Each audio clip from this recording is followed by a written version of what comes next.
male ava. Thank you, Nico.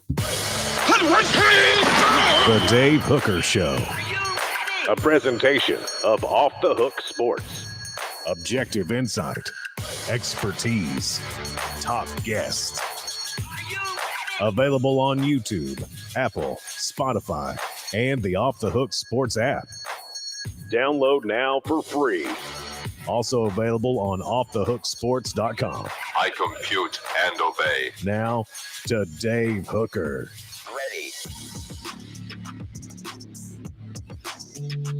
What do you think, Caleb? Should we just play that drop until Nico actually starts a game? To start every program, just drop in a. What do you think? A little too quiet there. Yeah, it was a little quiet. My mix master Mike Beastie Boys thing isn't working. I mean, Nico Iamaliava, if you keep doing that, you might be waiting a year because I don't think he'll be starting this year. That's been our hot debate for a couple of months now, but I'm still pretty sure that you won't be seeing Nico on the field. Let's see, it's April, so you'll have to wait 19 or 17 months for him to start. I don't think I'm going to have to wait that long, but we'll debate that as the season goes on. He's Caleb Calhoun. I'm Dave Hooker. I made a Beastie Boy reference so I guess I'm like two Calebs and one DJ or something along the lines instead of three MCs and one DJ. Do you like the Beastie Boys? I respect them. Again, before my time, but I respect the Beastie Boys. Yeah. I mean, all the stuff they did, we got to fight for your right. That was supposed to be satirical, but nobody got it. So they were the party. But the stuff they did after was really thoughtful and supportive of women. And it was not like the satirical stuff they did early on. I'm just saying. And we both, you kind of looked a little dressed like a Beastie Boy today. Oh, well, thank you. Yeah. You got the collar button-up shirt and the neutral colors. That's kind of a Beastie Boys look. See, my version of satire that no one got was Kendrick Lamar's Swimming Pools, pour up, drink, headshot, drink. Everybody drank to that song Partying, but the whole point of the song is why he doesn't drink anymore. Yeah. Exactly. So, all right. Good morning to everyone that's on the message board. We've got a lot coming up. It's a Football Friday with Fred. Fred White will join us a little bit later, the former Tennessee safety. I'll ask him as far as the best running backs that he's ever seen, played against, gone against, because we've got some running back news as we talk some Tennessee football right off the top. Tennessee was a big scrimmage, and that would have been yesterday on a Thursday, depending on when you're watching. And we appreciate all the people that are watching outside the regular time at 10 a.m. when we go live, rebroadcast throughout the day, and the response has been tremendous. So thank you very much. Here's what Josh Heupel said, and it's on What the H? What the? What was he thinking? Release the hounds. The Dave Hooker Show. Keep cool. A presentation of offthehooksports.com. Josh Heupel actually said something at a press conference, breaking news, and it was a compliment to a crew that I think has not been talked about enough, but we're going to do that right now, and that's the running backs. He said they had a really good day. Then we had Jacob Warren and Cooper Mays on the program later in the day on the YouTube channel. They both echoed the same thing. So let's talk some Tennessee running backs and the Craven Wings. Today's tough question. We'll deal with that for sure. What the H brought to you by Campbell, Cunningham, Taylor, and Hahn. I'm not wearing contacts. I'm not wearing glasses, and I see incredibly well. That's what Campbell, Cunningham, Taylor, and Hahn can do for you. You'll love them. Local vision correction, too. Their doctors are all in the Knoxville area. So you've got to check out Campbell, Cunningham, Taylor, and Hahn. Also cataract surgery. Again, local. All right, so Josh Heupel loves his running backs. He doesn't throw out compliments just to endear himself to the media or the fan base. So I think this was for real. And then talking to Cooper and Jacob after the fact, the running backs have been the story of this particular spring camp. And it's not the usual suspects that you might expect with Jalen Wright or Jabari Small. Those guys are proven. You don't need to run them ragged in spring camp. The guy's Dylan Sampson. that's going to make a huge jump. And Josh Ward wrote about second-year guys that are going to make a huge jump. As long as he is not injured, Caleb, Dylan Sampson could have a huge year. And don't be surprised if he's Tennessee's leading rusher. You would have to supplant Wright and Small on that. But he's had a really, really good spring. For those that are on board, hit the thumbs up button. If you haven't subscribed yet, you got to do that. But Dylan Sampson is going to be your guy that we're going to talk about at the end of the season. I believe firmly is having a breakout year. Your thoughts, Caleb? Yeah, I think Dylan Sampson has actually definitely got the best chance of having a breakout year. I'm Your sorry, dog my dog agrees is as well. upstairs. Your dog completely agrees. I don't know where that's coming from. Big Dylan Sampson guy. He's got his 24 doggy jersey on. Yes. So, all right, go ahead. Okay, so no, I think Dylan Sampson has definitely the best chance of. I think Dylan Sampson has the best chance of not starting, but being the all-purpose back player this year with Jalen Wright. I think he's actually going to supplant Jalen Wright. He's going to get more carries than Wright this year. Small's still going to be your 20 to 25 carry per game guy, but Sampson is going to be your all-purpose back. And I think you might see Jalen Wright hit the portal guys at the end of this year. That's my hot take.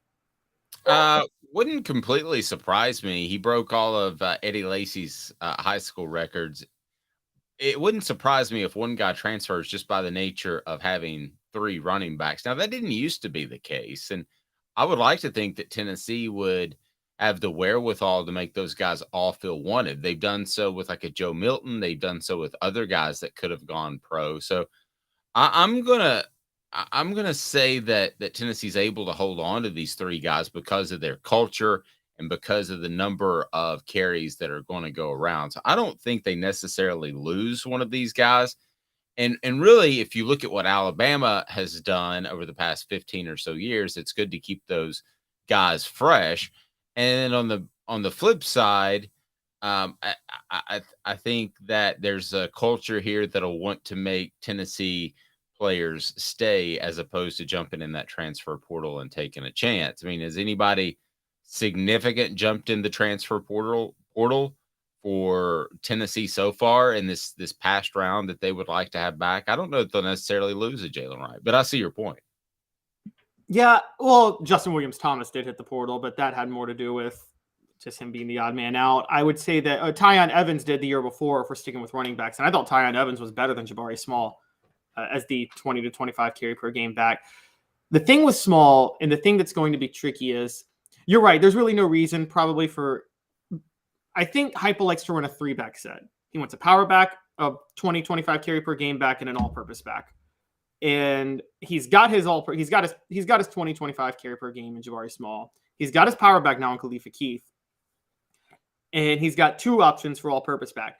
You don't necessarily know who – the one big question of running back is who can back up Jabari Small if he goes down and be the 20 to 25 carry per game guy. Don't you think that's Jalen Wright? I don't think Jalen Wright can do it.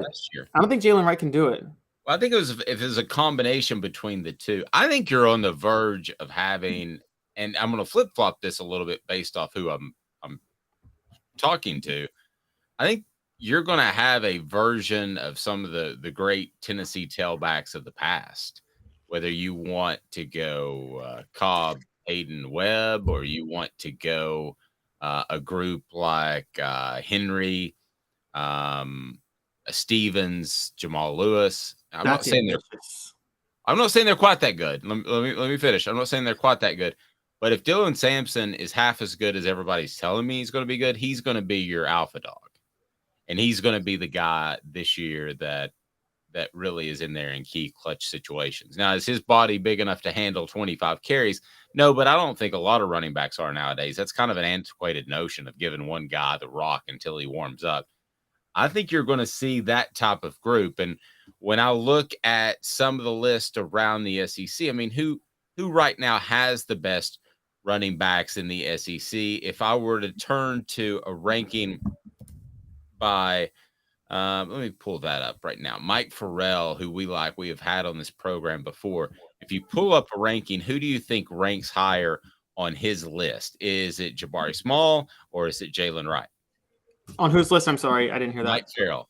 Mike Mike Farrell, Carroll. longtime recruiting reporter, worked with Rivals for a number of Yeah, years. Got him on the program. I would probably have. I would think he probably has Jabari Small higher on the list, but I don't know. He is not. He has Jalen Wright at number 5 overall. So here's a look at the top tailbacks in the SEC, according to Mike Farrell. Quinton Judkins at Ole Miss. He had a 1,500 yard season last year. Certainly he's going to be in there. Raheem Sanders at Arkansas. Seems like you're always going to have an Arkansas back in there as long as they're running the football as they like to do in Fayetteville. Jarquez Hunter of Auburn. Man, I don't know how good they're going to be there. Hunter was always fresh with Bigsby there. And then you go Montrell Johnson of Florida. So Jalen Wright comes in at number 5 as the highest rated Tennessee tailback. That's go ahead. That's ambitious to me. To be 5 for Yeah, Jalen for Wright. Jalen Wright.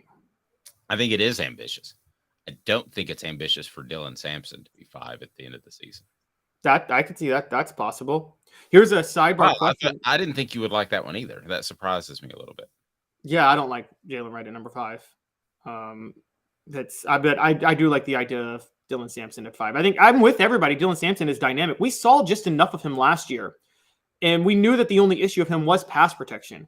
And honestly, the missed block where Hooker was strip sacked, everybody gave Sampson for recovering the fumble and making something out of it. Well, yes, you give him credit for that because it was a heads-up play, but it also took a lot of athleticism to make something out of that after he picked up the ball. And so I think that we saw a flash of just how good Sampson could be. This is why, I mean, look, I really think that you're not going to see a lot of Jalen Wright this year because of this. I just don't see how you keep Sampson on the bench. Sidebar question, Dave. Who's more running back, you, Tennessee in the 80s and 90s, or just Arkansas as a program historically? I would probably say, so I get 100 years of Arkansas and I get 20 years of Tennessee. But man, that 20 years of Tennessee is the best 20-year run any college. 20 years was pretty good. Travis saying, are you suggesting the wishbone? I'm not. Let's put it this way: running back you from when Reggie Cobb arrived on campus to when Travis Stevens graduated. So 82 to 2001, that 20-year run. Yeah, I would probably take Tennessee. I would too. Not Reggie Cobb. Sorry, Johnny Jones. Johnny Jones. Reggie Cobb was later. Yeah, but yeah. Johnny Jones was my first favorite Tennessee football player. Selling little programs, young little Dave Hooker walking around at 12 years old in Neyland Stadium on campus. Probably should have been abducted, and his mom was terrible for allowing him to just walk around. Let's go down the list because you had Johnny Jones, Reggie Cobb, Chuck Webb, Tony Thompson, Aaron Hayden, James Stewart, Mose Phillips, Charlie Garner, Jay Graham, Jamal Lewis, Travis Henry, Travis Stevens. I'll take that. I'll take that 20-year run over any 100-year run in school history of any program. Agreed. Okay, I think that Dylan Sampson will be mentioned among some of those names for 2 reasons. I think he'll catch the ball out of the backfield. I think he'll be incredibly good in the passing game. And I think he'll be the biggest home run threat. So let's say he would be the Travis Stevens in that Stevens, Henry, Jamal Lewis group if everybody stayed healthy, which they didn't, and we know that. But Travis Stevens was just kind of waiting there to be your home run threat. I think you'll have an opportunity to use Dylan Sampson. And as far as all-purpose yards from scrimmage, I think he'll lead the Vols out of the backfield, but that includes passing yardage as well. I could see them developing a little swing pass game, a screen pass game more so than they've done in the past. I think this passing game evolves a little bit into more from 20 yards in. I'm not saying it's a massive change. You might not even notice it, but I think being able to take advantage of Joe Milton's strengths will be a big one. See, I didn't say Nico was going to start the season. Well, according to Mel Kiper, it was the same offense. Don't you know? Exact same offense. It's absolutely right. And we got a couple of clicks on that video already, as you might imagine. By the way, the one, the only Hendon Hooker, the one who is questioned like there's absolutely no tomorrow, was on the Paul Feinbaum show yesterday. And I don't think that was a coincidence. I think Paul's producer, Paul has the ability to be able to call and say, hey, can I get this guy on? And he's generally on that day. And Josh Heupel came out and defended himself against the Kirby Smart comments and also questions about Tennessee's offense. He went on a bit of a diatribe. I'm sure you've listened to him meeting with the media. That was definitely one of those moments where the head coach says, hey, I'm going to go off on an agenda tangent here, and you're going to have to listen to it. Please write about it because I want it out there. Where essentially he defended what Tennessee's quarterbacks have to do. This story just won't go away. It reminds me so much of the Tedford quarterback situation where he had several quarterbacks, but Tennessee doesn't even have this sort of history. So that's why it's weird for me that it's already like that. So Aaron Rodgers sits in the draft room till he gets picked like 24th, 27th, Caleb. That's what this feels like in the virtual world right now with Hendon Hooker. Like everybody is finding ways to tear him down. And I brought this up with Cooper and Jacob. I think there's some Tim Tebow-esque sort of thing, despite the religion. No matter that, I think there are people that think the story is too good. And they think the story of him being a leader, turning Tennessee around and being the key to that, and it not being Josh Heupel, they just think that story is too good. And people want to continue to tear it down. And I think Kirby Smart tried to do so with attacking Tennessee's offense. And I think a lot of draft analysts are doing the same thing. I don't know. I hear more bad stuff about Hendon Hooker than I do any other draftable player in the first round. You? Yeah, I think it has more to do with and we've seen this in previous situations before, like I've talked about. I'm more stuck on, I think when people see a system that tends to be beneficial to a player, they oftentimes hold it against that player to say, oh, that player can't do anything outside of that system. I'm going to give Stephen A shout out one time because he said this, and it's true. Sports is the one area, even though it's a meritocracy, where we sometimes hold it against a player for doing what they're supposed to do. So I guess what I mean by that is Hendon Hooker, we look at Hendon Hooker and we're like, well, you're supposed to throw for a lot of yards in Josh Heupel's offense, and you're supposed to score a lot of touchdowns, so he should do that. Yes, but he did do it. You got to give him credit for that. The same way someone might look at Phil Jackson and say, well, you're supposed to win championships with Michael Jordan. Okay, yeah, he's supposed to, but he did. So you should give him the credit for that. And I think that we're forgetting that, yes, there is any quarterback should be able to throw for a lot of yards in Josh Heupel's system. And it's a red flag if they can't. But then if they do what they should do and go even beyond that, because Hendon Hooker went beyond what other quarterbacks have done in Heupel's offense, it's hard for me to see why that should be held against him. I think that's a problem. I agree. And if you're just tuning into the program and you weren't listening to us in August or September, we had a lot of objective questions about Hendon Hooker. I mean, we are not suddenly just on this bandwagon. As a matter of fact, I got called out for being negative early in the season because I thought he still had some accuracy issues. He proved those wrong. And yeah, I think there are some things that are going to have to be taught. I think the progression in reading receivers is going to have to be taught at the NFL level. I think some footwork issues are going to have to be taught at the NFL level. But you've got a guy who you know is going to put in the work. Now, I'd rather have the guy that I know is going to put in the work than another talented guy. And I go back to Ryan Leaf, had all the talent in the world, but didn't want to be drafted number one by the Colts because he didn't want to play in Indianapolis. If you don't have enough pride in your game to go number one, I don't care if it's Prussia, then you should. Is there still a Prussia? Then that says something about you, that you would rather go two and play in San Diego as opposed to play in Indianapolis that you really don't know. Well, to be fair, John Elway forced himself out of Indianapolis too, and I know. Manning refused to go to San Diego. But you at least let yourself get drafted. I would want the number one next to my name, and then I'll force out. Okay, all right. That's sometimes I wonder if that's worth, but yeah, I mean, I would want the number one next. Didn't Ryan Leaf skip a workout in Indianapolis? Yes, on purpose. He looked like an idiot in order to not get drafted number one. That's different than what Elway and Manning did. Yeah, that's true.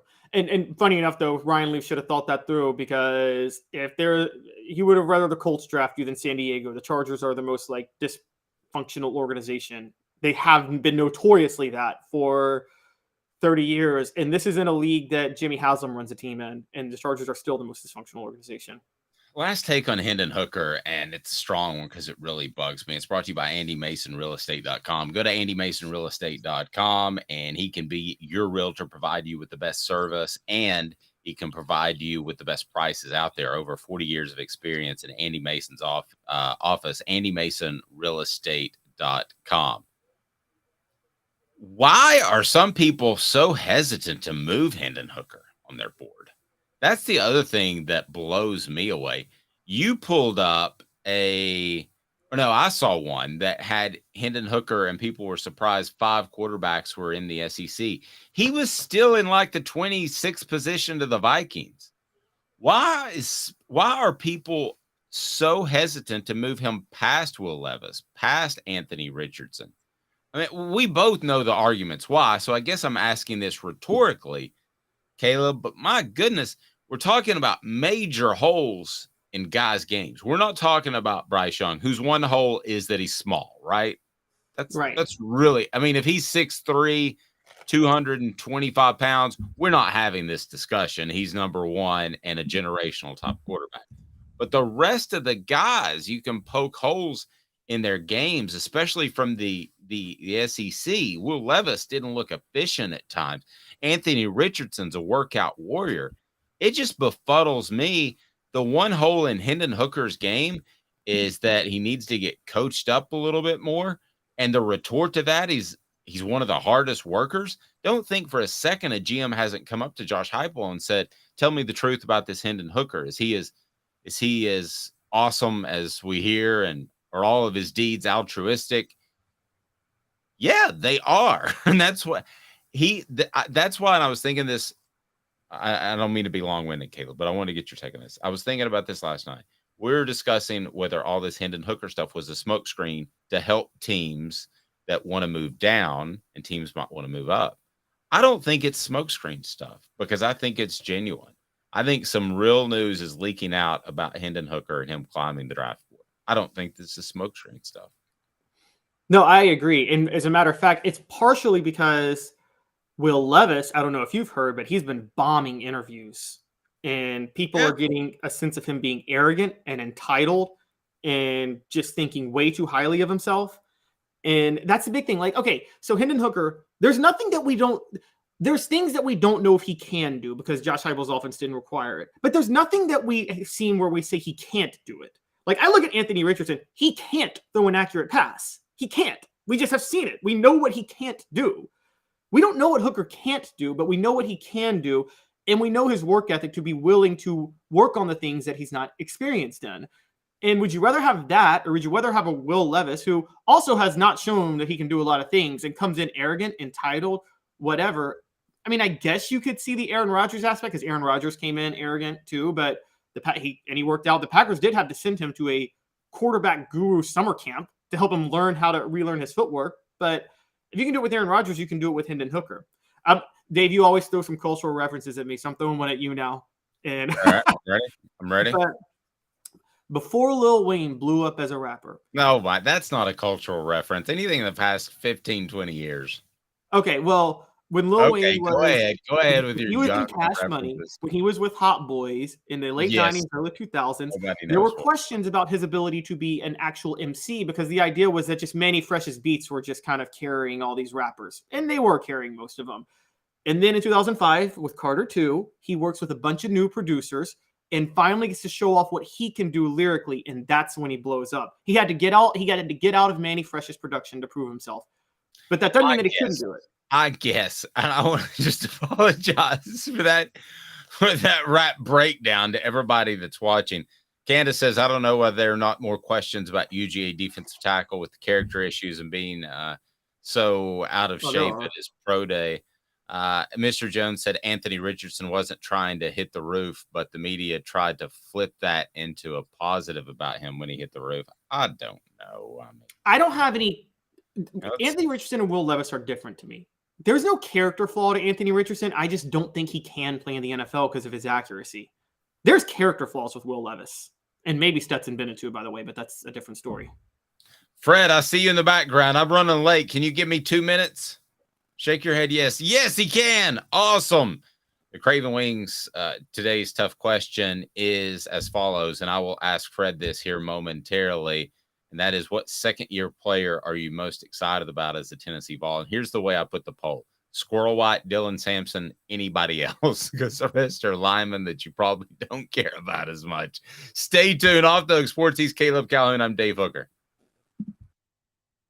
And Craven Wings South North Shore location, where we've heard people say that you can get the best wings in East Tennessee. Pero ¿quién es este? El número 87, Jacob Warren. I'll just do 6 on my sauce 87, please. Imposible, señorita. Dale 6 más. Look at these wings. Perfectas, deliciosas, fantásticas. Man, I don't know what you're saying, but it sounds awesome. How do you say fresh, never frozen in Spanish? Frescas, nunca congeladas. Make your way to Craven Wings and get you 6 más. But what was funny about Cadis, we were a full continuum of care at that time. We had detox, we had inpatient, we had outpatient. So we were doing a lot of the things that we do now. But now we just do them so much better. It's really a simple program, but we're complicated people. I am what I am, and now I gotta do something about it. You can take your life back. Call Cadis today. Got cataracts? We can fix that. Never miss another moment. With a little help from Doctors Campbell, Cunningham, Taylor, and Hahn at cctis.com. Do you want to own the more that owns every job? Then get to Vassey Lawn and Garden in Cleveland and get you a Toro. I'm David Vassey, here to talk to you about Toro. With a Toro Zero Turn, you'll get more out of every minute and you'll reach the finish line faster. At Vassey's, we like to say, no matter if you're mowing 3 acres a week or 11 lawns a day, homeowners and business owners alike find confidence in equipment they can trust from top to bottom. Vassey Lawn and Garden, Highway 60 North in Cleveland. Man alive, it's worth the drive. Our family has been creating jewelry since 1986, each piece unique with a story all its own. I'm Rick Terry with Rick Terry Jewelry Designs. I'm a jeweler, and I want to be your jeweler. We're grateful that you chose us to be Knoxville's best jeweler. My family and staff look forward to serving you. So please come see us. Kingston Pike and Campbell Station Road in the heart of Farragut, and downtown on Gay Street, right next to the Tennessee Theater. A college football tradition like no other. Yes, sirree, boys and girls. Or a guy that just won't leave. Wow, that is sad. The Dave Hooker Show. YouTube, Apple, Spotify, and the free Off the Hook Sports app. A presentation of Off the Hook Sports. Back to Dave Hooker. Let's get right to this guy right now. Portions of the program brought to you by Zul Beer, xulbeer.com, the official craft beer of Off the Hook Sports. Zulbeer.com is phenomenal. Worldwide award-winning craft beer, and it's got a place where you can park downtown. Great location, panoramic views of Knoxville. And again, did I say parking downtown? This guy joins us every Friday. It's a Football Friday with Fred. Fred White, how are you, sir? I'm doing good, Dave. How about yourself? Never better. I got a little trip coming up here, and I've got my kids have to spend time with me because it's Easter, so life is good. They have to, huh? Yeah, they have to. Here's kind of how the conversation went yesterday with my son. Hey, did you go to the gym? Yeah. Well, do you want to go back? No, I already went. Why didn't you call me? I don't know. Thanks. All right. Well, it's good to spend time with you. I mean, the older they get, the less cool I get, Fred. All right. Fred, I want to ask you the Craven Wings today's tough question. Which sophomore or second-year player are you most excited about? And I did, because I don't think a lot of people know who Jordan Addison and James Pierce and those guys are. So I did it really simple. I did Dylan Sampson, I did Squirrel White, or other. Well, you already know who I am, Dave. I don't care if they don't know who they are. If it's my player, I'm picking my player, and I'm picking James Pierce Jr. Ooh, good one. That everyone always remembers the guys who play offense, the guys who score touchdowns and catch passes and run for touchdowns and throw them, those type of things. Guys that I look at are the guys who don't get the job done on the defensive side of the ball most of the time. When offense sells tickets, defense wins championships. I'm always going to say that, even though the game has changed. But I think James Pierce Jr. is that one guy that we've been missing on the edge. And if we can get him to perform this year like we think he can, like he's capable of on the defensive end position, I think he can make a world of difference for us. Him and Tyler on the two opposite sides going after the quarterback, I think would be a good idea for us. And it'll change the game some. I feel like I lost a little football credential there by not going with the lineman. You're absolutely right. Be sure and hit that like button. If you haven't subscribed yet, be sure and do so. We didn't even mention in the earlier segment, I'm hearing great things about Cam Selden at running back. But go ahead, Caleb. It is your turn, sir. All right, well, Fred, I'm going to push further on that. Since you say James Pierce Jr., which former Tennessee defensive end does he remind you of the most, or do you think he can be? And I'm not going to ask you to say Leonard Little because that's blasphemous. But that is blasphemous. Yes. Could you see a Derek Barnett? Could you see something like that? I'm going to say a Jonathan Brown. Oh, okay. Jonathan Brown was a fourth round draft pick to the Green Bay Packers. Played a few years in the NFL. He played on the opposite side of Leonard Little, and I think those guys were a heck of a tandem when they played together in college. They put up a lot of sacks. When those two guys were our defensive ends, we had over 48 sacks in the season, which was close to our record, if it wasn't the record. So I like to see some things like that. With the game passing and those type of things right now, we need a guy who's long, 6'5". I mean, he's more than 220 pounds now. I'm sure of that. But at 6'5", with his talent and his length, I think those things will be good for us coming off the defensive end. Jonathan Brown was not 6'5". He was like 6'3" and a half, maybe 6'4". Now I see someone. I gotta say this real quick. I see someone put Reggie White, and hey, let me tell you something. You want to talk about blasphemy? You want to talk about blasphemy? You don't discuss not one first year, second year, third year, fourth year, or fifth year player to Reggie White. He's the greatest. Okay. We don't even bring his name up in conversation when we talk about any of these players. That's uber blasphemy. You got to show me a whole lot for you to even be close to being on that level. I don't even put Leonard Little on that level. Whoa! He's the greatest defensive lineman I've ever seen play at Tennessee. Yeah, outside of Reggie White, of course. Reggie was pretty good. I think we can all agree with that. As far as second year surge players, the other one that I think kind of goes under the radar because it's not exciting to talk about is Jordan Addison because he's Addison Nichols, Dave. Addison Nichols. Did I go with an older player? Sorry. Fred, sometimes I reference players from 20 years ago. Addison Nichols. I don't know who Jordan Addison is. The receiver at USC. Oh, yeah. That's that guy. This guy's better. Addison Nichols, because he could provide backup at guard, but in particular, he could provide backup at center.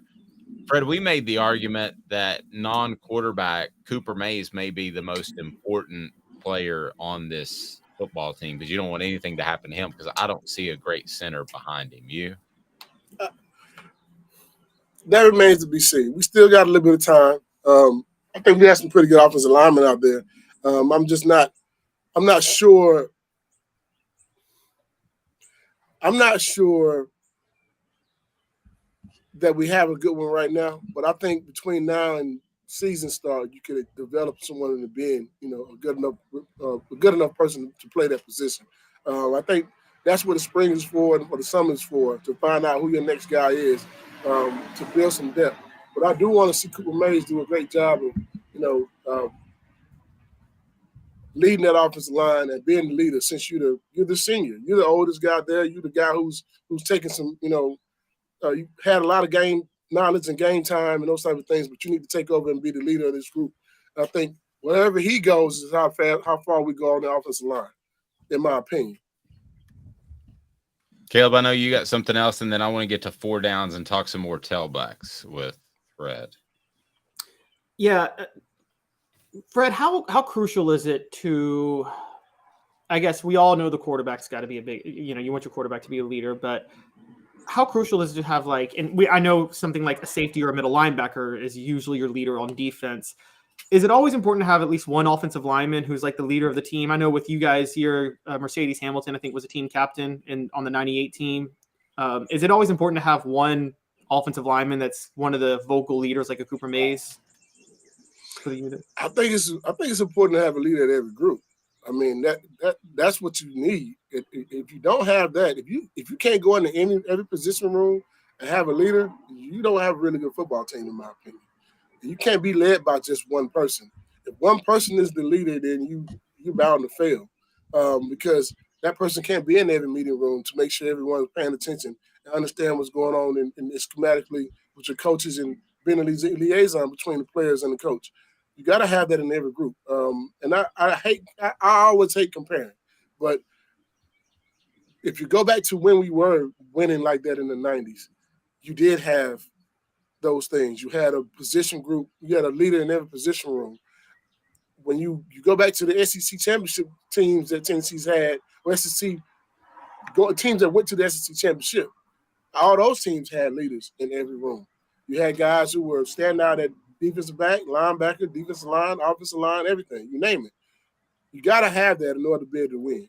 If you don't have that in order to be able to win, you won't win, in my opinion. You got to have those leaders in every room, but you also have those guys who stand out more than anyone else. And that's Al Wilson. That's a Jeff Coleman. Just Jeff Hall. I'm sorry, Dwayne Goodrich or Darwin Walker. Those guys, they are the ultimate leaders of the team. But you have leaders in every room. I think somebody on the message board trying to get me in trouble with Fred. We'll see if he's able to do so. I argued that as far as a freshman showing up, assuming he's physically ready, that running back was the easiest position to make the transition from high school to college. I think running backs have that or they don't. Run to green. Of course, you got to handle pass pro and all that. And then I argued that playing corner might be the second easiest position to make the move from high school and until college. Am I right or wrong on that? I beg to differ. Okay, because you played, for those who don't know, you played corner. Fred was a burner, could absolutely run. And when he got to Tennessee, they asked him to put on weight and play safety, and he turned into a fantastic safety. But you played corner originally. So tell me why I'm wrong, and I'll trust you. Well, corner is probably one of the hardest positions on the football field.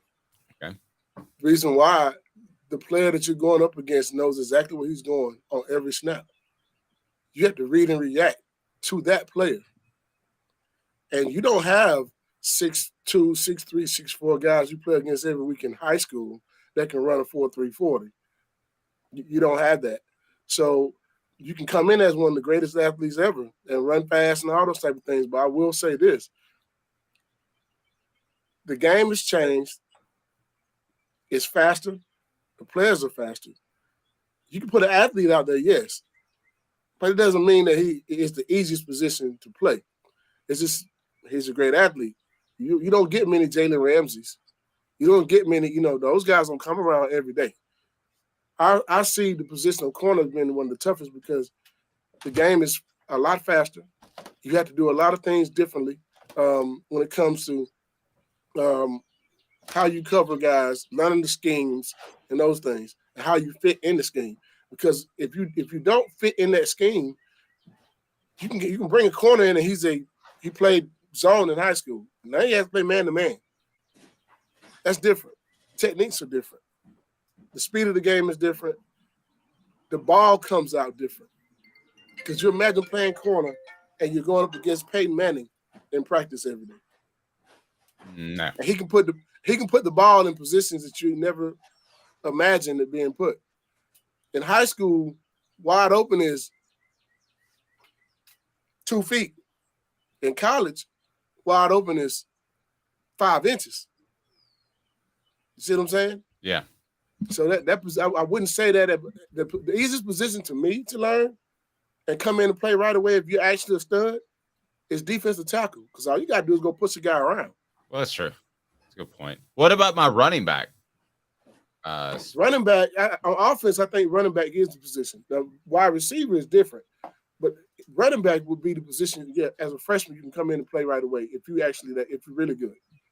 Yeah. I think it's the easiest transition because all you're doing is using your athletic ability. Give me the ball, let me run. That's it. Yep, agreed. Jamal Lewis should have played in the Florida game, but hey man. But anyway, listen to me. I'm gonna say this. I gotta say it. You're gonna stand up. We've said that. You're gonna stand up for Mark. We've said that since 1997 when Jamal Lewis came in. How come he didn't play in the game? We couldn't understand it. We still can't understand it. Now, I'm not referencing Mark Levine. I love Mark Levine. He's one of my teammates. But he knows too that Jamal Lewis should have played in that game. They both should have played more in that game. We didn't run the ball but maybe 13 times the whole game. I know. Which is why we lost, in my opinion. Could have Walter Payton back there. Yeah, I mean, if you have Walter Payton back there, you only run the ball 13 times. Are you expected to win? I think I know where Fred stands on this. Go ahead, Caleb. Fred, sticking on the quarterback because you mentioned Peyton and the accuracy in college. I wanted to get both y'all's takes actually, because I had a friend who's a little younger than me who only watched Denver Peyton, never really watched Colts prime Peyton or Peyton at Tennessee, and it seemed is the narrative on Peyton getting unfairly written in this way. The narrative on Peyton in the NFL now is that he was always smart, but he never had a big arm or was that athletic. But that wasn't that true in college, was it? Wasn't he really deadly accurate when he played college? And didn't he have a pretty decent arm when he played with you guys? Peyton never threw the prettiest ball. Okay. His balls did wobble. Those were things that just happened. But let me tell you something. You can't deny greatness. I don't care what they saw. You know how hard it is to play quarterback in the NFL? It is very hard to play quarterback in the NFL. Peyton Manning won two Super Bowls. 2. I don't care if he lit through that last one or not. He won 2. Without him, they don't get there. So that's how I look at Peyton Manning. Let me tell you the greatness of Peyton Manning. I watched him do something in college, practice it every day, but never use it in the game in college. The back shoulder fade. Really? He practiced the back shoulder fade every day in college. We had to defend that on goal line and, those type of things. In the open field, we did it. We defended it all the time. Every day he would practice this. They would practice it in one-on-one drills. They would practice it in 7-on-7 drills. They practice it in goal line drills and one-on-ones with the wide receivers and DBs. And he became really good at it. But we never see him use it in one game in college. He gets to the NFL, and he unleashes this one thing he's been practicing for 5 years. Now everyone throws a back shoulder fade. So if you don't tell me Peyton Manning is one of the greatest, I don't know what to tell you because I've never seen anyone do that. He practiced that for 4 years. It took your time, and you're defending it so he can run it in the NFL. And then he ran it in the NFL. He never ran it. You can go watch any game we played in. He never threw that pass in college. But when he got to the NFL, he did. That's bizarre. And I can't think of a single back shoulder fade he threw at Tennessee now that you mention it. And I never would have thought that before. I don't know how he's viewed in that second Super Bowl, but he ought to be viewed as that's an incredible victory because I talked to a friend of the family at the time. They didn't think he was ever coming back, that he'd ever have the strength in that hand again. And they thought it was similar to what Cooper went through. So the fact that he even got back to the NFL, I thought it was a major story, much less won a Super Bowl. Let's get to 4 Downs now, brought to you by Kraft Treats 4 Downs, brought to you by crafttreats.com. Use the promo code off the hook to get 20% off. We're going to ask Fred about running backs. 4 Downs now. 4 Downs. 4 questions. 4 answers. The Dave Hooker Show. 4 Downs. A presentation of offthehooksports.com. First down, Fred. Best running back that you've ever seen. Not even necessarily on the same field. We'll get to that. Greatest running back I ever seen. I'm gonna go with my own, Jamal Lewis. Jamal Lewis. All right. Makes the next one a little bit more difficult. Oh, hold on. Let me back up. Greatest running back I ever seen. Marshall Faulk. Okay. Yeah. No, that's a really good one. He gets lost sometimes in that he was the ultimate dual threat. Yep. Nobody else like him. All right. 1,000 yards rushing, 1,000 yards receiving in the same season. Yeah, that's insane. All right. So this makes this one easier. Second down, the best running back you played with is Jamal Lewis, and why? Man, because he can run around you, run over you, and he can juke you. He can carry you in the end zone. He can run away from you, get in the end zone, and you did not want to just face him straight up. No, he ran so angry. Mm-hmm. Best running back you played against? Robert Edwards, hands down. Ooh, yeah. Really good one. If not for the injuries, he would have been special. Yeah. He was hurt in that beach football game, wasn't he? As a rookie. That was a big, stupid idea by the NFL. Mm-hmm. Let's go play football on the beach. See if we can tear somebody's knee backwards. Did they have to pay for that? I think they had to pay like a $5 million claim, didn't they? Good. He ended up making it back to the NFL, which tells you how great of an athlete he was. Yeah, because his knee was completely sideways. It was Mm-hmm. terrible.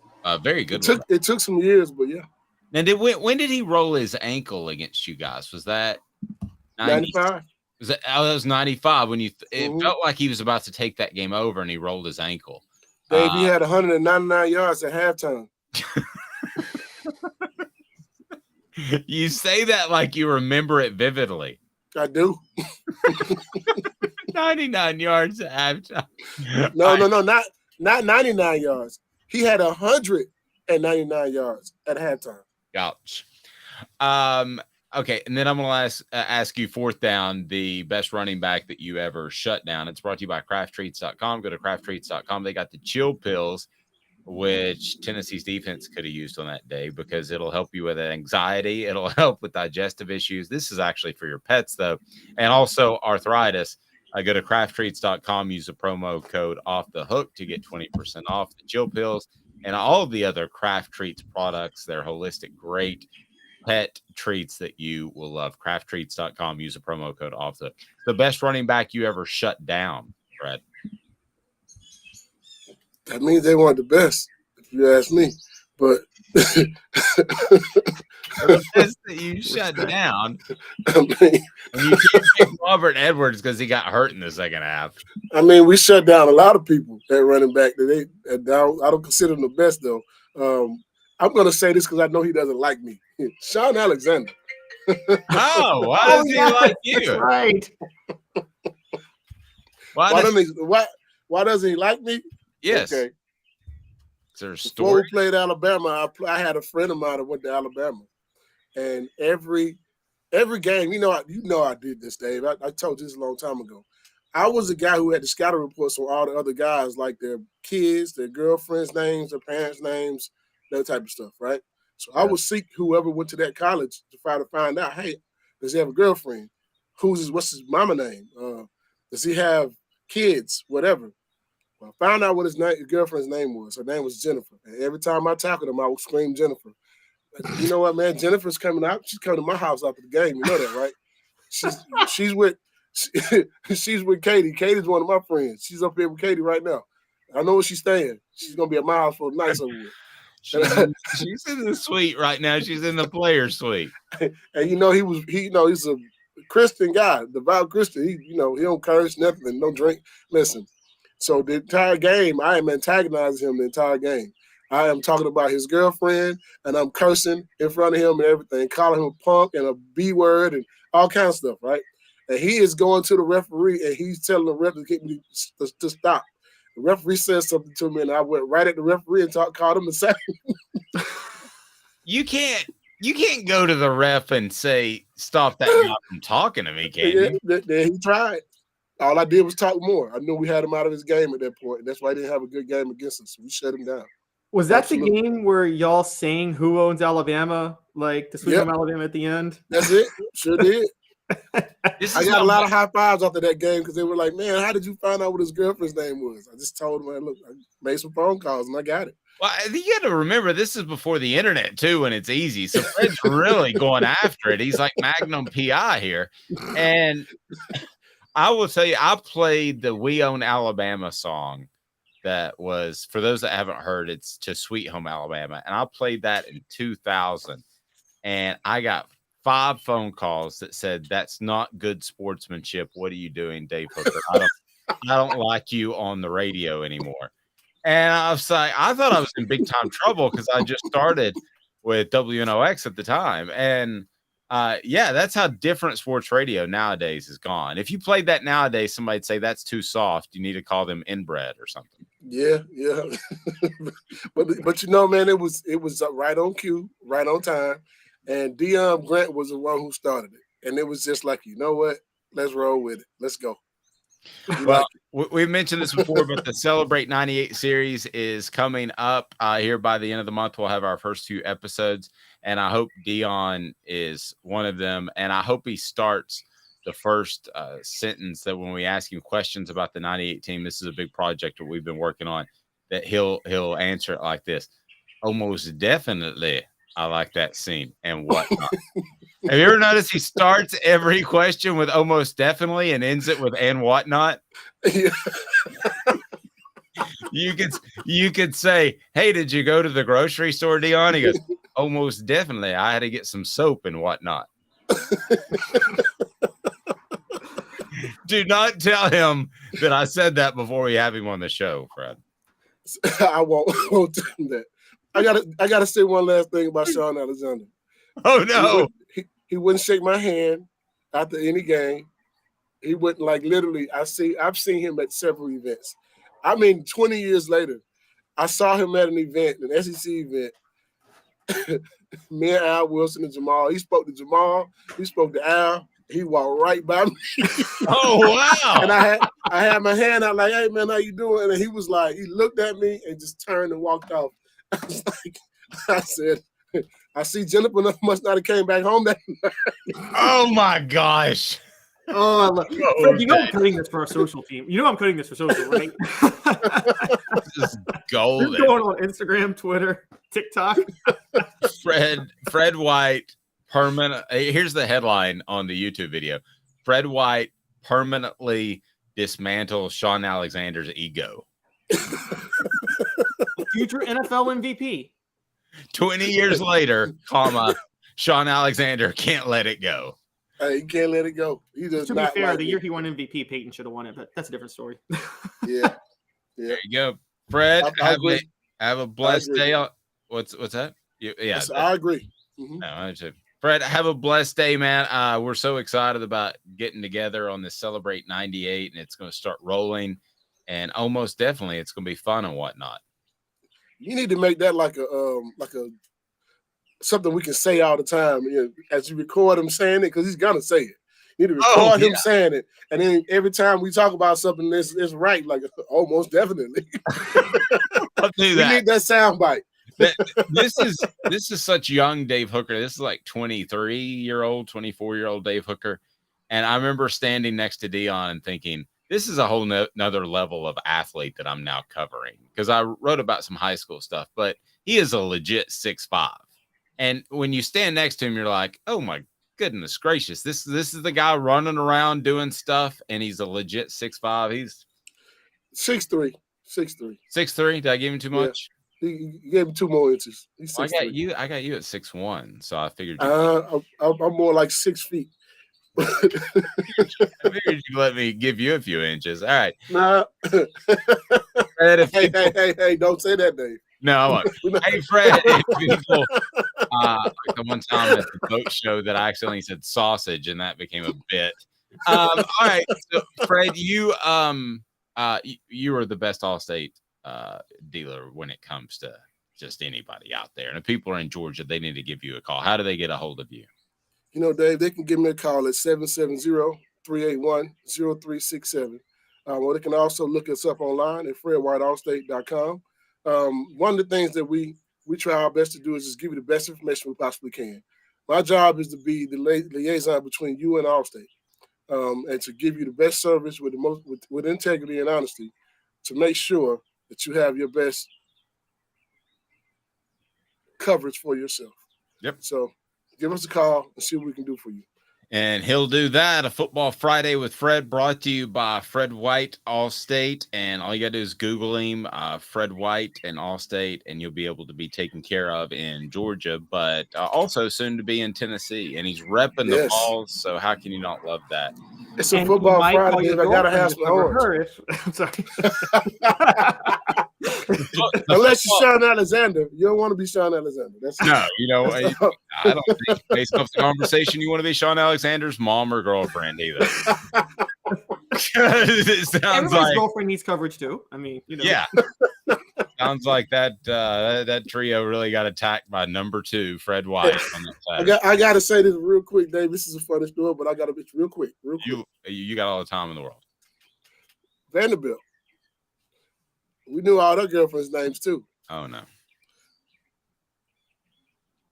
We went to the club in Nashville one time. Is this before or after the game? After the game, because we get to stay after the game at Vanderbilt. It's the last game of the season. Yeah. If your parents got hotel rooms in the city, they can bring you back. You got to come back on the bus.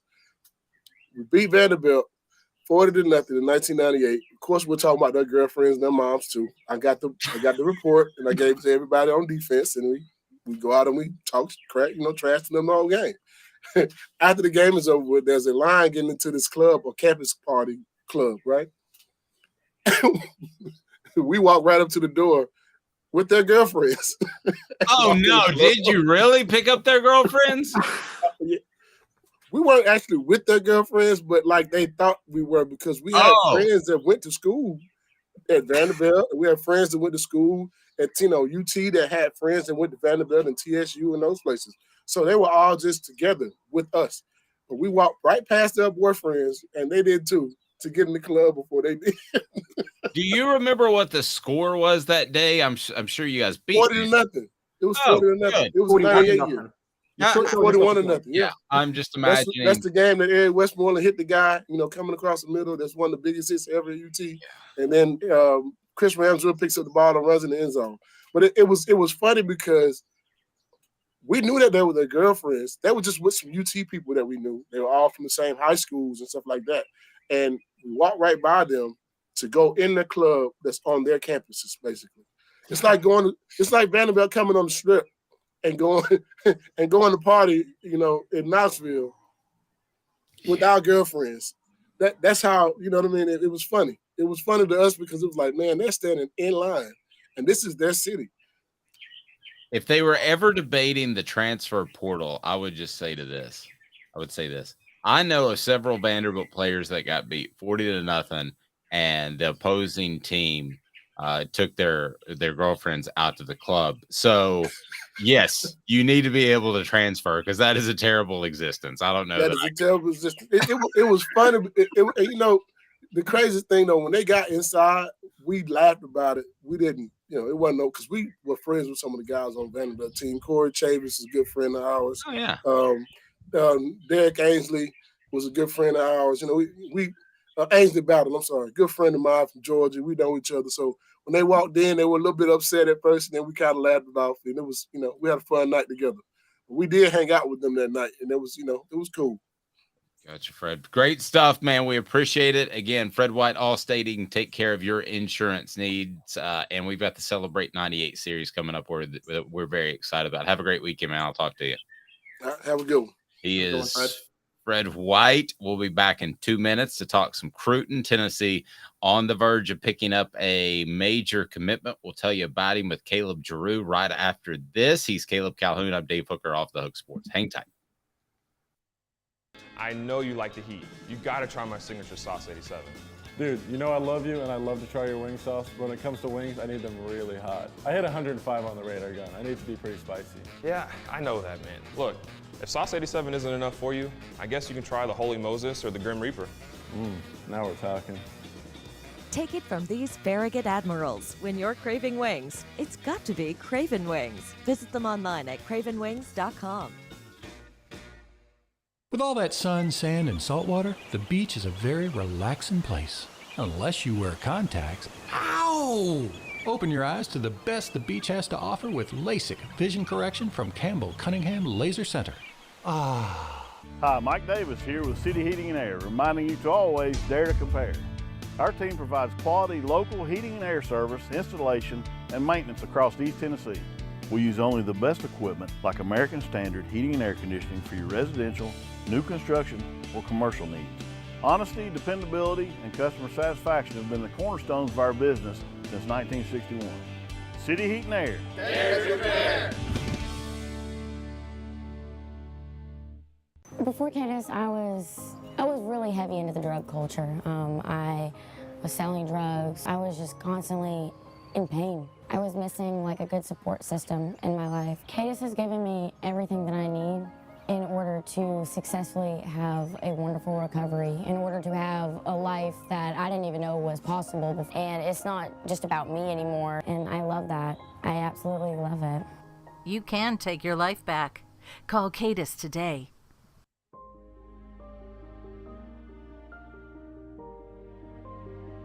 Our family has been creating one-of-a-kind pieces of jewelry in West Knoxville since 1986.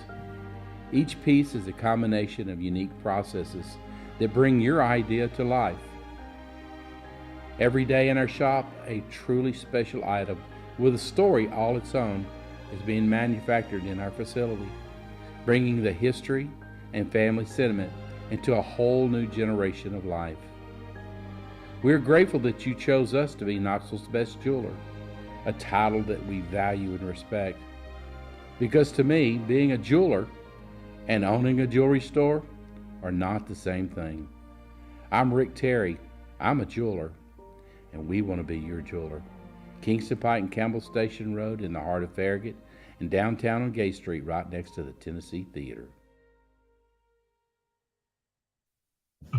Who's this guy? Hello, wizard. The Dave Hooker Show. Who? A presentation of Off the Hook Sports. What? YouTube, Apple, Spotify, and the free Off the Hook Sports app. Back to Dave Hooker. I have to get Caleb Calhoun down to Campbell, Cunningham, Taylor, and Hahn to get those eyes checked out. Caleb, during the break, is leaning in to see his computer, and thereby when we come back from break, it looks like he's about to jump out of the computer and into my studio. And you've got your mic muted now. I'm leaning forward to type something, Dave. Okay. I remember my first day streaming. Oh, Lord. You had your microphone off. You haven't done that before. I have a couple of times. I made sometimes like I turn the mic off if there's an email I'm checking and I'm worried that there's going to be sound that comes through. So then I forget to turn it back on. Right. Well, I tell you what, I think it's important that we move along when we bring Caleb Giroux on, because in a brief conversation with his mom, she seems really nice, and I don't want to go the Fred White direction and say anything about his mom or girlfriend, so I guess we'll change gears a little bit, or I can go that direction, Giroux. It's completely up to you. I think we have some recruiting we got to talk about today. Wait, before moving though, you got to read Mr. Jones's top comment, Dave, right now on the message board. It's the best one. By the way, I will tell you that me and a friend of the program had an exchange that lasted for like 8 years, where we would say things about the other one's mom that was very vile, and I should be punished for it. The things that we would say, and we find that they get older, it's not as funny. Both of our moms are older now. Mr. Jones said sometimes they're one and the same girlfriend mom. Oh wait, I'm thinking of Alabama. Oh. Now, you're not implying Giroux is dating his mom. No, that was when Fred White was talking to the Alabama players that talking trash to Sean Alexander. That came up. We should have asked Fred if anybody he talked to at Alabama, when he talked about their girlfriend and their mom, he realized he was talking about the same one. Yes, or we could have asked Fred, is there a current Tennessee coach that got in trouble for talking about moms and girlfriends in a high school pregame that is on Tennessee's staff because of that? Yes, we could ask that too, but we won't. Portions of the program brought to you by Vassy Lawn and Garden. Man alive, it's worth the drive. I mean, sometimes a crazy pregame speech gets you a promotion to college. Vassy Lawn and Garden in Cleveland, Tennessee. It's worth the drive, whether or not you're in Chattanooga, Knoxville, or Nashville. You need to get to Vassy Lawn and Garden, industrial mowers, commercial mowers. They've got it all, and they've still got those fantastic beginning of the season specials going on. So check them out, Vassy Lawn and Garden. So Caleb, Cruton, as we expected it to, is hitting another gear, maybe even a little bit earlier than I thought. As let's get to it, talking Cruton now on Off the Hook Sports. Talking Cruton. Am I right or am I right or am I right? Who's on Tennessee's board? The names you need to know exclusively on Off the Hook Sports with Dave Hooker. Who do we need to talk about, Jaru? I hear that Tennessee is on the verge of picking up Shamar Arnaud. At the time of this recording, we don't know that that's official, but I think we can go ahead and speak to him as a player because I would be highly surprised if he didn't go to Tennessee. What's Tennessee getting with Arnaud? Well, they're getting a defensive back that's capable of playing defense, which we know Tennessee is in desperate need of after watching last season. So you're getting a 6'1", 170-pound guy. On 3 holds him as a 4-star. 247 hasn't ranked him yet. He is a class of 2025 guy. So he's going to be a junior in high school. No, he's going to be a senior in high school next year. Wait, I have to be a junior. I had it right the first time. He'll be a junior in high school next year. So he won't make it to Tennessee if that's where he commits for another 2 years. But the Vols seem to be a front runner for him here. Steve Wiltfong of 247 Sports put in a crystal ball for Arnaud to come to Tennessee. And, I mean, if you follow the visits, that's where he seems to be trending. He was on campus this past weekend. He got to watch the scrimmage, got to talk to Willie Martinez, who's somebody he's become very close with.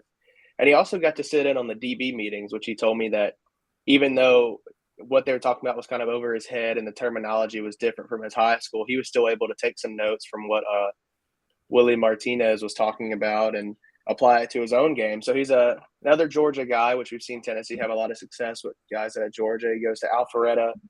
He's from Alpharetta. He goes to Milton High School, so right outside of Atlanta. And if I was a betting man, I'd say he's probably going to be a Vol by the time noon rolls around. Well, that's what Mr. Jones asked you. Are you coming to Tennessee? Yes or no? We all believe so. I think that's the case. And he is a 2025 guy. Giroux actually wrote about an 8th grader at one point. So it's just a matter of time until we get a young man who's about to enter Presbyterian Creek Mother's Day out. It seems so. Like, and I mean, where does he go? Well, his parents are still searching for childcare.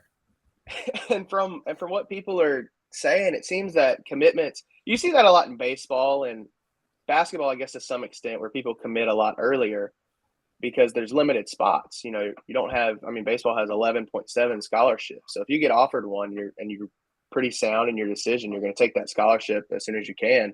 And it seems like football is becoming the same way with the transfer portal. If you're offered a spot and you know that you want to go to that school, there's no reason really to wait, they might give your spot up. It's just the transfer portal and NIL money and basically the free agency of college sports has changed a lot of what used to be traditional.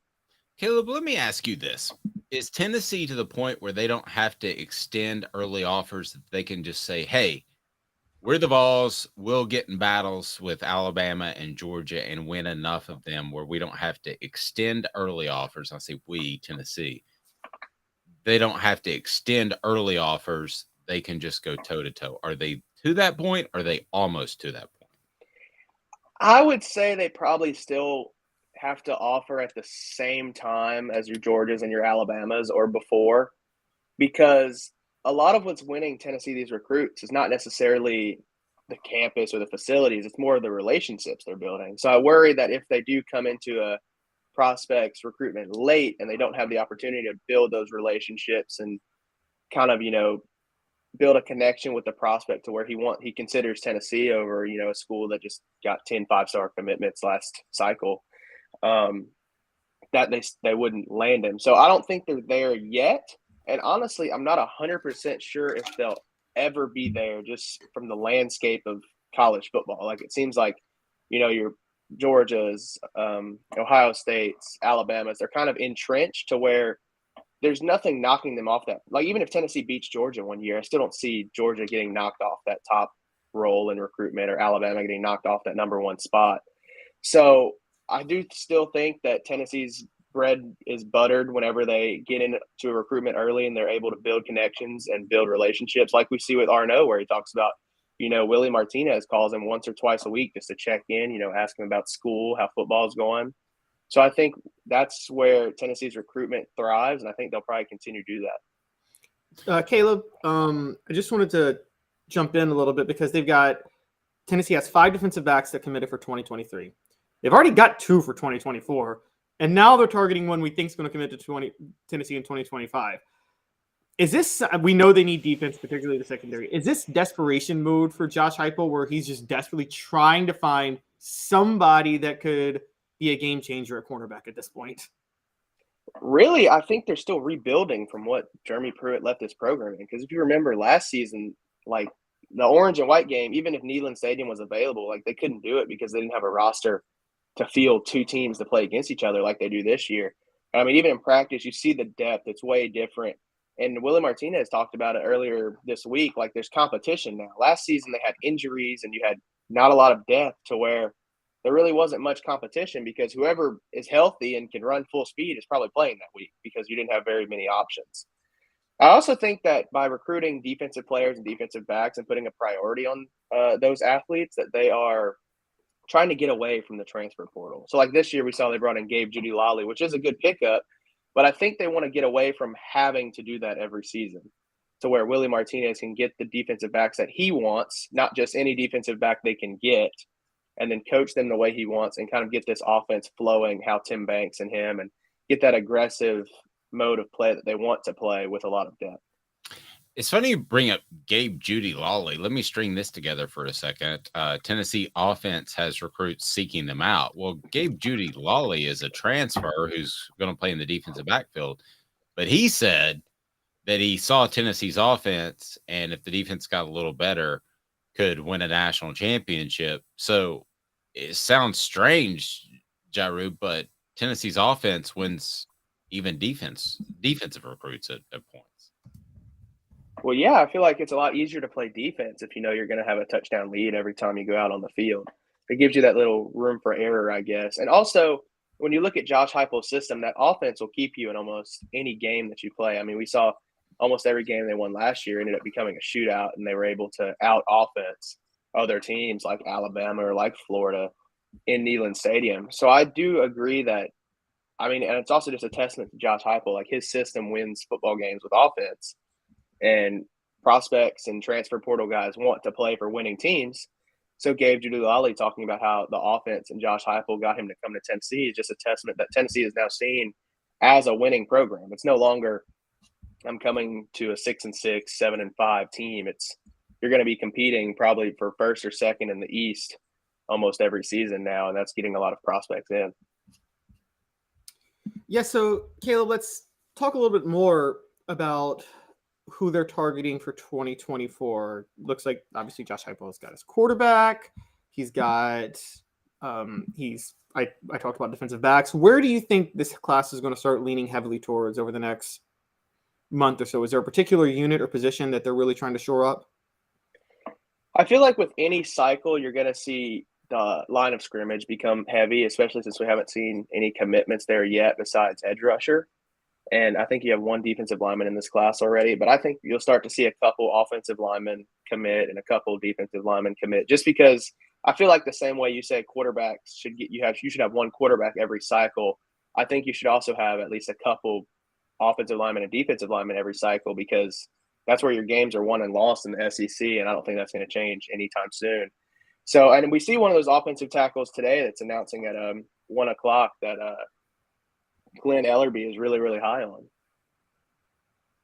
Interesting. But all that being said, recruiting other positions, Tennessee is still going to continue to recruit the best receivers in the nation. One would be James Madison, 4-star Florida receiver. And that's certainly one I would think to to keep an eye on? He was scheduled to be in town, I believe, midweek, or did he move that to the end of the week? I don't know if you'd heard. I think he had moved it. I'm not 100% sure off the top of my head, but I know that with these wide receivers, Heupel is trying to get guys, it seems, that are more versatile with where they can play. So you see a lot more guys that are kind of like Dante Thornton, where they can go inside, outside. And James Madison is another guy that would fit that mold. Obviously, he's got a very, very large wingspan, a very, very large catch radius, which we also see Josh Heupel going after. And he's ranked as a 4-star, 6'3", 190. This is one that the big schools are after. So this is a guy that Tennessee could really flex the offense to. Like you could see, you could offer the kid, like, just theoretically, why would you go to Alabama where you don't know what the quarterback is going to look like? You don't know what that offense will look like, new offensive coordinator. When you can come to Tennessee where you have Joe Milton's probably going to be the starter this year. Then you have a 5-star who has 2 years left after him. And then you have another 4-star in Jake Merklinger, who just committed in this class. So obviously Tennessee is putting an emphasis on quarterback. And if I'm a wide receiver, I want to go somewhere where I know the person who's throwing me the ball is capable. And even if they aren't capable, with Josh Heupel's offense, I mean, they just have to get it in like a 5-yard radius and you're still wide open. So we talked about the battles earlier. I could see them winning battles on the offensive side because of the scheme, even if they aren't in as early with prospects, because, I mean, the offense really recruits itself. Yep, I agree with that. Portions of the program brought to you by City Heating and Air Conditioning, cityheatandair.com. Integrity matters when it gets hot and your unit may struggle a bit. You may not need a whole new unit. With City Heat and Air, they'll make sure that you get taken care of. City Heating and Air Conditioning, cityheatandair.com. May just need a part or some more coolant. Tennessee 4th in recruiting spending. I got no problem with that. I'm almost surprised they're not a little bit higher. Calhoun, you dug that up. Tennessee 4th in recruiting spending as far as travel. What did you make of that number? Yeah, so this was recruiting expenses for 2022. Tennessee was 4th behind Texas A&M, Clemson, and Georgia. Dave, I'm going to be dumb question. This does not include NIL money, right? Yes, this doesn't include NIL. This is just recruiting budget. But Dave, I'm going to side with you and take it a step further. It's shameful that Tennessee is not higher than Georgia and Texas A&M. Georgia has more talent in its backyard that Tennessee could ever dream of having in its backyard. There's no excuse for Tennessee to not make sure they're outspending Georgia to go national. This is why Georgia is 2-time national champions. They have one of the most talent-rich states in the country and the highest recruiting budget. Now, let me point out the difference real quick. Georgia's recruiting budget, recruiting expense in 2022, $4.5 million. Tennessee was 4th, all the way down at $2.9 million. That's really, really inexcusable. Okay, let me ask you this, though. This is based off the 2022 class, so would this be half recruiting by Jeremy Pruitt? This would be what they spent in 2022, just the year for recruiting. So I actually would think it would be for the 2023 class. Would it be the fiscal budget that runs July to June? Or do we know? Not to overly. This is a USA Today article. I'm pulling it up now. In 2022 fiscal year. 2022 fiscal year. So yeah, that would be, I guess that would start in 2021, right? Like September 2021 to June of 2022. I mean, I just think you had a situation where if it's 2021, you had some Jeremy Pruitt doofusness going on there at the time, right? Yes, but if we're doing like the last 5 years, which is intriguing. I'm looking up the numbers now. I still think Tennessee is below Georgia. And so this isn't just, let's see, last 5 years, Georgia, Clemson, Texas A&M. No, I'm sorry. Excuse me. Georgia, Alabama. Georgia and Alabama are 1 and 2, and Tennessee's number 3 in the last 5 years. So again, they just been consistently behind 2 programs that are much better positioned to recruit better than them already because of their location and now their prestige and their coaches. And I think Tennessee has to outspend Georgia, Alabama, LSU, and Ohio State on a regular basis in recruiting if they're going to out-recruit them. Yeah, the place I would go to, Drew, let's get your thoughts on this, and Calhoun, you as well. The place I would go to would be the South California area. You already have a Nico tie from there. I don't think the guys that would have gone to Southern Cal or UCLA are going to be real jazzed to go play Rutgers in November. So, I mean, I don't know about you guys, but I always said South Florida until the latest Big Ten move with bringing those teams in from LA. I mean, I think that a lot of those guys, if they're going to make the move, they'd rather play in the SEC than the Big Ten. Drew, thoughts? Yeah, it's gonna be. I mean, they're gonna be in a constant jet lag. That move is, and I mean, it just doesn't seem like fun to have to get on a plane and go to the north-ish part of the country when it's gonna be snowing, and then travel back to LA. I also think that Joey Halsley has done a very good job in California making connections with those coaches. That's been his sort of recruiting area. He kind of took the lead with Nico when he was the quarterback's coach. And they also have a couple offensive assistants who they brought in who have West Coast ties from BYU for one, and another guy who is also from California. So they've been putting emphasis on that. And when you look at some of their top targets for the class of 24 and 25, there are several guys from California, including Nico Imaliva's little brother, Madden, who's still out there. And as for the spending, I don't think it's as big of a problem because, like I said, this coaching staff you can't realistically tell a recruit, look at who we have in the NFL or look at our program the past 10 years compared to Alabama, because it's not good. But you can show them the upward trajectory you have and that these coaches are making a lot of personal connections and using their relationships with the prospects to get them on campus.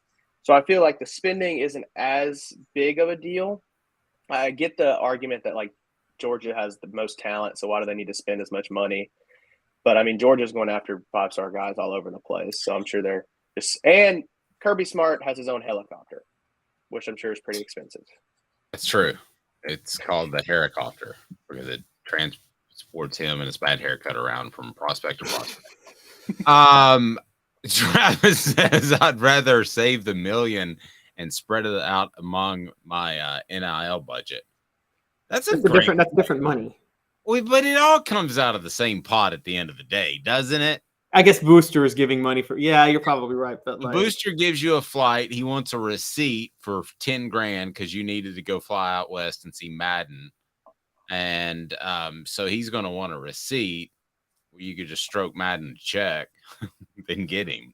I mean, it all doesn't it kind of come out of the same pot? With Ohio State, they right before NIL, their athletic budget was the biggest it had ever been. Their donations were the most they've ever been. So they added a bunch of sports. And now people don't donate to the school anymore. They donate to the NIL fund. And I think it was the end of last year, their athletic director came out and was asking for donations, not to the NIL fund, but to the athletic department to keep some of the smaller non-revenue sports that they had just added in business because they were losing a lot of money. Okay, let me ask you this, guys. Would Tennessee fans, and I'll ask the message board and I'll keep it open for a second. Would you rather have Bronny James or Madden Iamaleava? Right now, he can be committed to the program. Bronny James or back to Madden. You have to pick between Bronny James or Madden. And by the way, that is Nico's younger son. David says Madden. Younger brother, not younger son. Your younger brother. That's right. David says Madden. Dakota says Madden. Then Bronny James. Travis says Nico's little brother. Mr. Jones, you can't say both. All right. What about you, Calhoun? Bronny, thank you, Mr. Heupel's going to find a quarterback anywhere. I mean, Nico is the most transcendent you'll ever see.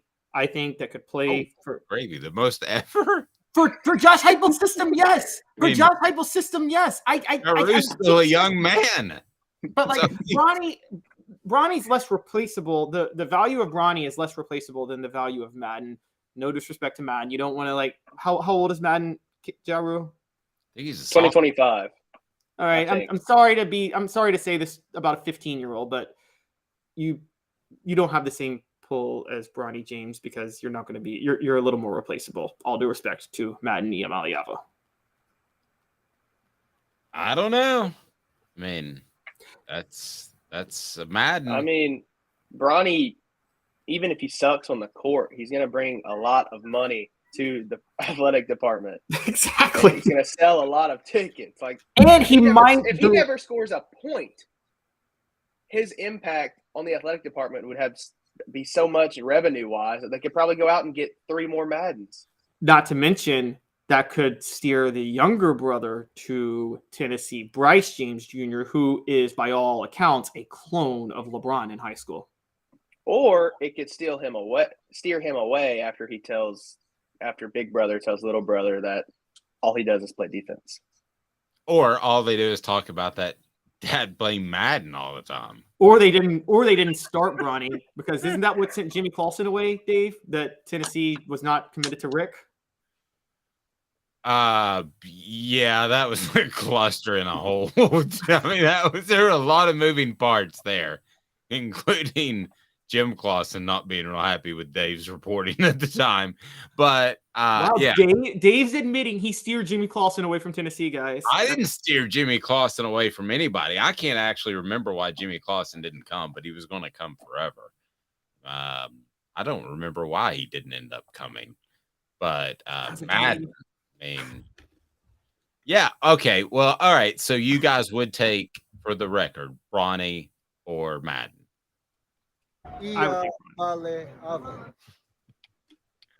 By that point, if it's Madden, like 2-3 years from now, Kessling will have an opportunity to get the last name right.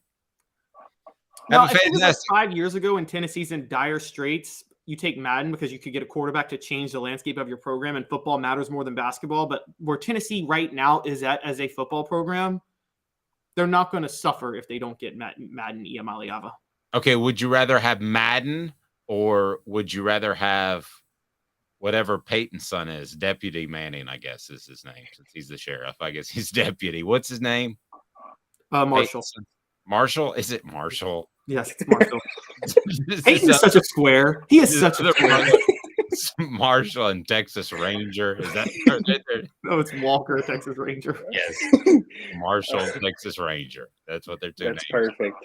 That's a very Manning name. Very Talladega Nights. Eli, Peyton, Marshall, Archie.